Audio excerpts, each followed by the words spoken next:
பல விஷயங்கள் நம்மளுக்கு நடக்கிறத வந்து we tend to overlook or take for granted. நான் அப்படி இல்லை. மேபி நான் அப்படி இருந்திருக்கலாம் முன்னாடி. இப்போலாம் வந்து நான் ரசிச்சு ஒரு விஷயத்தையும் ரொம்ப ரசிச்சு உள்வாங்கி அதை அப்ரிஷியேட் பண்ணி தேங்க்ஃபுல்லா இருந்து நான் வாழ்றேன். அது ரொம்ப ரொம்ப சந்தோஷமா இருக்கு எனக்கு. வந்து மாவு, நான் வந்து அந்த தோசை மாவு இருந்தது, பழைய தோசை மாவு. அதுல வந்து கொஞ்சம் வெங்காயம் பச்சை மிளகாலாம் நறுக்கி தாளிச்சு போட்டு பணியார சட்டி பணியாரம் மாதிரி ஊத்தி சாப்பிடலாம் அப்படின்னு நினைச்சேன். அப்போதான் அந்த மாவை பார்த்தப்போ, ஆக்சுவலி நான் அந்த மாவை யூஸ் பண்றப்பெல்லாம் நினைச்சு சந்தோஷப்பட்டுட்டு தான் இருக்கேன். எங்க அம்மா ஊருக்கு கிளம்புறதுக்கு முந்தின நாள், அதாவது அவங்க இங்க என் கூட இருந்தாங்க ஒரு 5 months, என் கூட வந்து கலிபோர்னியால இருந்தாங்க. அப்புறம் அவங்க சென்னைக்கு கிளம்புறாங்க.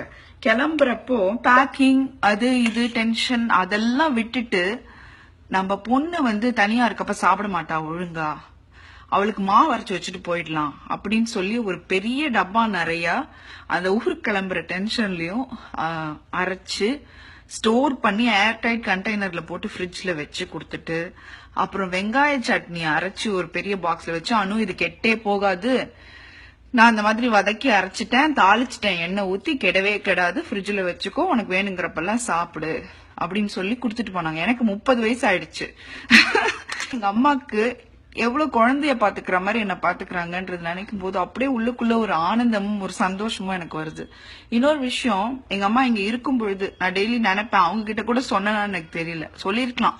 பிகாஸ் நான் வந்து சொல்லாம இருக்கிறது இல்லை, எதுவா இருந்தாலும் நேரா சொல்லி அந்த சந்தோஷத்தை அவங்களுக்கு கொடுக்கணும்னு நினைப்பேன். அதாவது நான் வந்து I'm not a morning person and I don't go to bed early. So வந்து நான் தூங்க போறதே ஒரு 3-4 மணிக்கு தான் தூங்க போவேன். எழுந்திருக்கிறது வந்து 10 மணி அப்படிலாம் எழுந்திருப்பேன். இஃப் இட்ஸ் அ வீக்கெண்ட் ரொம்ப லேட்டா எழுந்திரிச்சுப்பேன். எங்க அம்மா தனியா சமைச்சிட்டு இருப்பாங்க. இது என் வீடு. எங்க அம்மா இங்க வந்து எங்க கூட இருக்க வந்திருக்காங்க.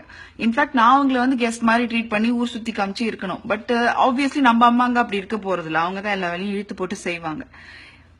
எங்க அம்மா வந்து எழுந்திருச்சு பிரேக்ஃபாஸ்ட் பண்ணி லஞ்ச் பண்ணி துணிலாம் துவைச்சிட்டு எல்லாமே செஞ்சுட்டு, அப்ப கூட எனக்கு நல்லா கேட்கும் அந்த சவுண்ட் வருதுன்ட்டு எங்க அப்பா கிட்ட, எங்க கதவு போய் சாத்திட்டு வந்துருங்க, அவளுக்கு சத்தம் கேட்கும்ல, அவ தூங்கட்டும் நிம்மதியா அப்படின்னு சொல்லுவாங்க. அப்படி அந்த மனசு என் கூட வந்து ஹெல்ப் பண்ணலாம்ல. 30 வயசாச்சு, 7-8 வயசாச்சு, வந்து கூட மாட ஹெல்ப் பண்ணலாம்ல. எரும மாடு மாதிரி தூங்குறான்னு நினைக்காம எனக்கு வந்து கண் கலங்குது. அவங்க வந்து that is the love of others. Sorry, இந்த மாதிரி டிராமாட்டிக்கா பேசணும்னா நான் எதிர்பார்க்கவே இல்லை. பட் அதுதான் நம்ம அம்மா. ஒரு நாளும் வந்து நம்ம அவங்கள வந்து we should really appreciate what they're doing for us and we have to take a minute to think about them. And நம்ம பாட்டுக்கு துணியை போட்டுட்டு போவோம், சாயங்காலம் வீட்டுக்கு வரப்ப அதெல்லாம் எடுத்து மடிச்சு வச்சிருப்பாங்க. காலையில அவங்களும் தூங்கலாம் இல்ல, they can sleep in ஒரு 10-11 மணிக்கு தூங்கலாம் இல்ல. எவ்வளவு உழைக்கிறாங்க, ஆனா தூங்க மாட்டாங்க. எந்திரிச்சு வந்து நமக்காக செஞ்சிட்டு இருப்பாங்க ஏதாவது. அதுதான் அம்மா. so sorry. எனிவே இத பத்தி பேசலாம்னு தோணுச்சு, அதனால பேசினேன். ஐ திங்க் இதுல இருந்து நான் ரெக்கவர் ஆயிட்டு மூச்சு கழுவிட்டு நான் வந்து I'll do another video. Thank you, bye.